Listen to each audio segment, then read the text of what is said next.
شروع بسم اللہ الرحمن الرحیم۔ تعلیم دین کورس سال دوم کی تفسیر قرآن کریم کا سبق شروع ہو رہا ہے۔ تمام ساتھی قرآن کریم اور اپنی کاپیاں کھول لیں۔ اسی طرح آن لائن جو حضرات و مستورات ہیں وہ بھی قرآن کریم کھول لیں۔ سورہ رحمان شروع ہوئی تھی اور اس کی 13 آیتیں ہو چکی تھی، 13 آیتیں۔ آج انشاءاللہ آگے پڑھتے ہیں۔ اعوذ باللہ من الشیطان الرجیم، بسم اللہ الرحمن الرحیم۔ خلق الانسان من صلصال كالفخار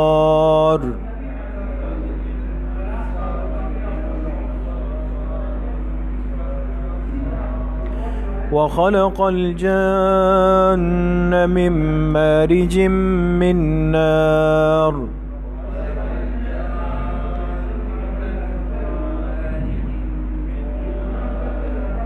فبأي آلاء ربكما تكذبان۔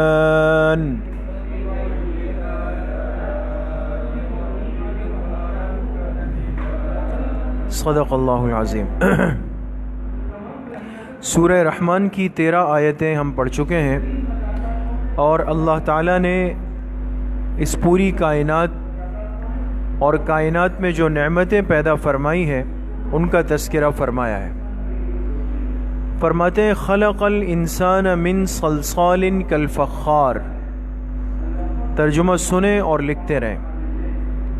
خلق الانسان، اسی ذات نے پیدا کیا انسان کو، اسی ذات نے پیدا کیا انسان کو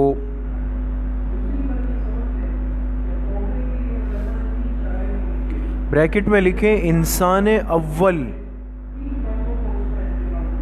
انسان اول یعنی حضرت آدم علیہ السلام، یعنی حضرت آدم علیہ السلام۔ بریکٹ بند کر دیں، ٹھیک ہے؟ تو یہ بات واضح ہو گئی کہ انسان سے مراد کون ہے؟ حضرت آدم علیہ۔ اسی ذات نے پیدا کیا انسان کو، یعنی آدم علیہ السلام کو، من صلصال،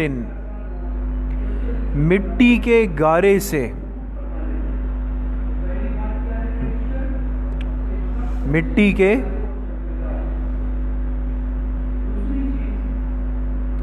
گارے سے، کالفخار، جو ٹھیکری کی طرح ہے، ٹھیکری، جو ٹھیکری کی طرح ہے، جو ٹھیکری، تا ہا یا کاف را یا، یہ ایک خاص قسم کی، یعنی ایک مٹی کو آگ میں پکا کے ایک سرخ پتھر بنتا ہے، اس کو ٹھیکری کہتے ہیں۔ سمجھ میں آ گیا؟ جی ہاں، جو لال اینٹیں ہوتی ہیں نا جو آگ پہ پکتی ہے، اس کو ٹھیکری کہتے ہیں، جو آگ پہ پک جائے۔ اور صلصال اس کو کہتے ہیں جس میں پانی کو مٹی میں ملا کے ایک گارا بنا دیا جائے۔ سمجھ گئے؟ اور دیکھیں آدم علیہ السلام پہلے انسان ہے، اور ان کے جسم کو اللہ پاک نے ایسے ہی پیدا فرمایا، اور پوری کائنات کے ہر حصے سے اللہ نے مٹی کا ایک ایک جز لیا ہے، اس کو جمع کیا، اس میں مٹی ملائی گئی، اس سے گارا بنایا گیا، اس گارے سے حضرت آدم علیہ السلام کا جسم مبارک بنا ہے۔ تو اس کی طرف اشارہ ہے، سمجھ گئے؟ وَخَلَقَ الْجَانَّ مِن مَارِجٍ مِّن نَار، اور اس ذات نے پیدا کیا جنوں کو، اور اس ذات نے پیدا کیا جنوں کو۔ ایک ترجمہ ہے جان کا جنوں کو، جن، جن کی جمع ہوتی ہے نا جنات، عام یعنی جنات کو۔ بعض نے ترجمہ کیا جنوں کے باپ کو،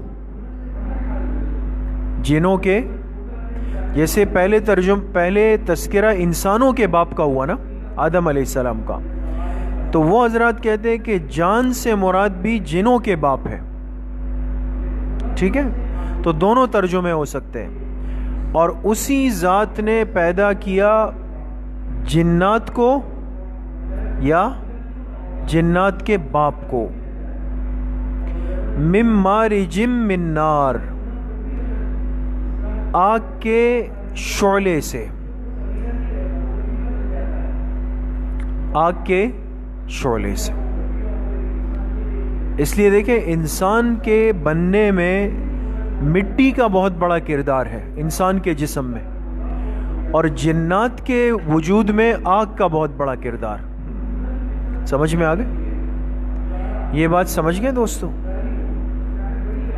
فَبِأَيِّ آلَاءِ رَبِّكُمَا تُكَذِّبَانِ، تو تم دونوں سے مراد کون ہوں گے؟ انسان و جنات. تم دونوں اپنے رب کی کن کن نعمتوں کو جھٹلاؤ گے؟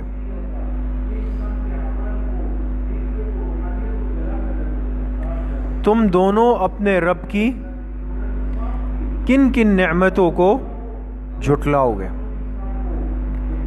رب المشرقین و رب المغربین، وہ رب ہے دونوں مشرقوں کا، وہ رب ہے دونوں مشرقوں کا. بریکٹ میں لکھیں باعتبار سردی و گرمی کے.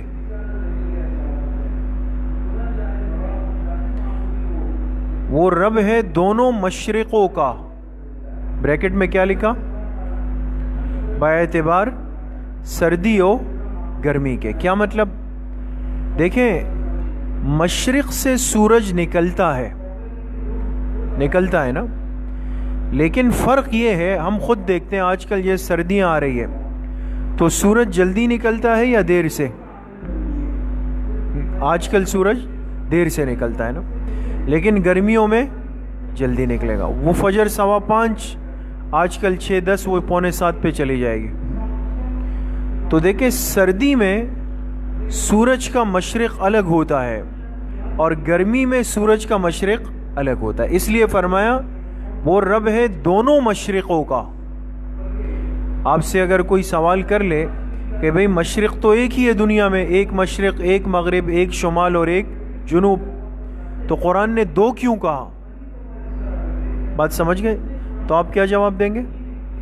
سردی اور گرمی کے اعتبار سے مشرق میں فرق آتا ہے. سمجھ میں آ گئے؟ وَرَبُّ الْمَغْرِبَيْن، اور وہ رب ہے دونوں مغربوں کا. وہ رب ہے دونوں مغربوں کا. بریکٹ میں کیا لکھیں گے؟ باعتبار سردی اور گرمی کے. جس طرح طلوع ہونے میں فرق ہے اسی طرح غروب ہونے میں بھی فرق ہے دوستو. سمجھ میں آ گئی؟ آج کل سورج جلدی غروب ہو رہا ہے، مغرب جلدی ہو گئی. گرمیوں میں سورج دیر سے غروب ہوتا ہے. فَبِأَيِّ آلَاءِ رَبِّكُمَا تُكَذِّبَانِ، پھر تم اپنے رب کی کن کن نعمتوں کو جھٹلاؤ گے؟ پھر تم اپنے رب کی کن کن نعمتوں کو جھٹلاؤ گے؟ مرج البحرین یلتقیان، اسی ذات نے بہا دیا دونوں سمندروں کو، اسی ذات نے بہا دیا البحرین، دونوں سمندروں کو. بریکٹ میں لکھیں میٹھا اور کھارا. دیکھیں دنیا میں بعض سمندروں کا پانی کیا ہے؟ میٹھا ہے. بعض کا پانی کیا ہے؟ کھارا ہے.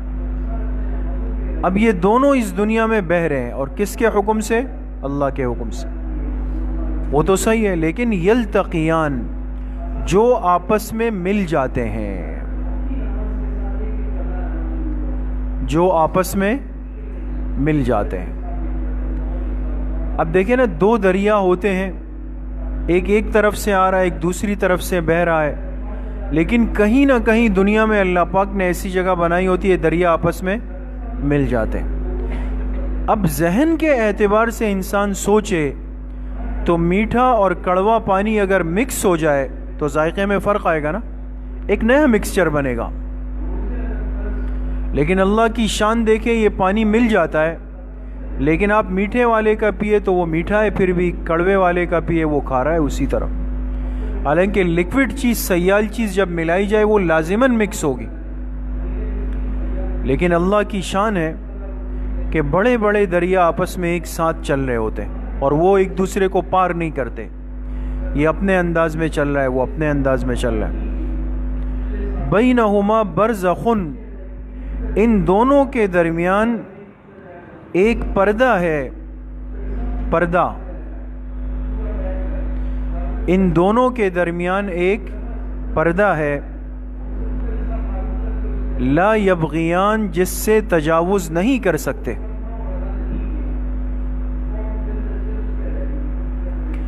ان دونوں کے درمیان ایک پردہ ہے، برزخ کہتے ہیں پردے کو، لا یبغیان، یہ تجاوز نہیں کر سکتے۔ اس لیے دونوں دریاؤں کے پانی کا رنگ بھی الگ الگ چلتا ہے، ایسا نہیں کہ ایک نے دوسرے کے رنگ کو اخذ کر لیا، وہ بھی الگ۔ فَبِأَيِّ آلَاءِ رَبِّكُمَا تُكَذِّبَانِ، تم اپنے رب کی کن کن نعمتوں کو جھٹلاؤ گے؟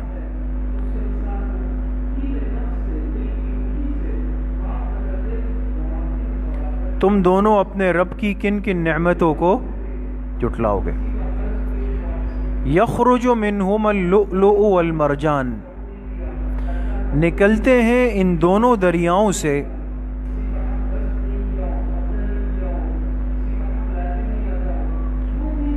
نکلتے ہیں ان دونوں دریاؤں سے اللؤلؤ، موتی، لؤلؤ کس کو کہتے ہیں؟ موتی، والمرجان، اور مونگے، مونگے، میم واو نون گاف یا، مونگے، ہاں بڑھیا، موتی اور مونگے۔ مرجان تو آپ جانتے ہیں خاص پتھر بھی ہے، لیکن اس کو لغت میں مونگے کہتے ہیں، مونگے۔ تو چاہے موتی ہے چاہے مونگے ہیں، یہ خاص قسم کے قیمتی پتھر ہوتے ہیں جس کو ہم ہیرے جواہرات کہتے ہیں۔ اور اللہ کی شان کہ یہ ہیرے جو ہے یہ سمندر کی تہ میں ہوتے ہیں، سمندر میں کی تہ میں ہوتے ہیں، تہ میں بالکل نیچے ہوتے ہیں۔ بعض جو تیراک لوگ ہوتے ہیں خاص وہ اس کی تلاش میں ہوتے ہیں اور وہ سمندر کی گہرائیوں میں جا کر ان موتیوں کو تلاش کرتے ہیں، کبھی قسمت سے ہاتھ بھی آ جاتا ہے۔ اور اللہ کی شان کبھی ایسا ہوتا ہے کہ یہ جو مچھلیاں ہیں یہ ان کو نگل لیتی ہے اندر، تو وہ مچھلی پھر کسی کے ہاتھ آ گئی تو اس کے وارے نیارے ہو گئے، سمجھ گئے؟ اس لیے جب بھی بازار سے مچھلی خریدے اپنے سامنے صاف کروائیں، ممکن ہے آپ والی مچھلی میں ہی لؤلؤ اور مرجان ہو۔ فَبِأَيِّ آلَاءِ رَبِّكُمَا تُكَذِّبَانِ، پھر تم اپنے رب کی کن کن نعمتوں کو جھٹلاؤ گے؟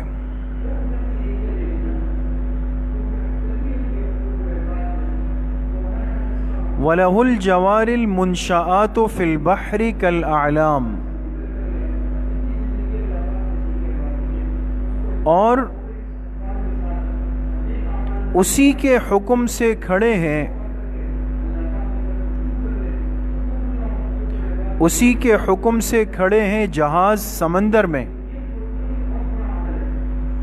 اسی کے حکم سے کھڑے ہیں جہاز۔ یہ جوار جو ہے نا، جوار کہتے ہیں جہاز کو، اور منشآت کہتے ہیں کھڑے ہوئے۔ اسی کے حکم سے کھڑے ہیں جہاز فی البحر، سمندر میں، کالاعلام، جیسے کہ پہاڑ، جیسے کہ آج کتنے بڑے بڑے بحری جہاز بنتے ہیں، یعنی اس میں ہزاروں لوگ ایک وقت میں سفر کرتے ہیں، اس میں سینکڑوں منزلیں ہوتی ہیں، مہینوں مہینوں کا سفر ہوتا ہے، اس میں دنیا جہاں کی ساری نعمتیں اندر ہوتی ہیں، یعنی ایک ملک آباد ہو جاتا ہے اندر۔ تو بعض جو شوقین لوگ ہوتے ہیں وہ ان جہازوں میں سفر کرتے ہیں۔ یورپی ممالک میں یہ جہاز جو ہے یہ اس کے وہ آپس میں ملے ہوئے ہوتے ہیں، تو آپ اگر ایک ملک سے دوسرے ملک جانا چاہیں تو آپ اس کے ذریعے سے کر سکتے ہیں۔ اس کے اندر کمرے ہیں، اس میں باقاعدہ گھر ہے، اس میں سوئمنگ پول ہے، اس میں ہوٹل ہے، اس میں سب کچھ ہے۔ تو اللہ پاک نے جو فرمایا نا کہ پہاڑ جیسے جہاز کھڑے ہوئے ہیں، اب دیکھیں کون سی ذات ہے جس نے اس جہاز کو یہاں پر طاقت دی ہے کہ وہ کھڑا ہوا ہے، ورنہ بھاری چیز تو ڈوب جائے، نیچے چلی جائے۔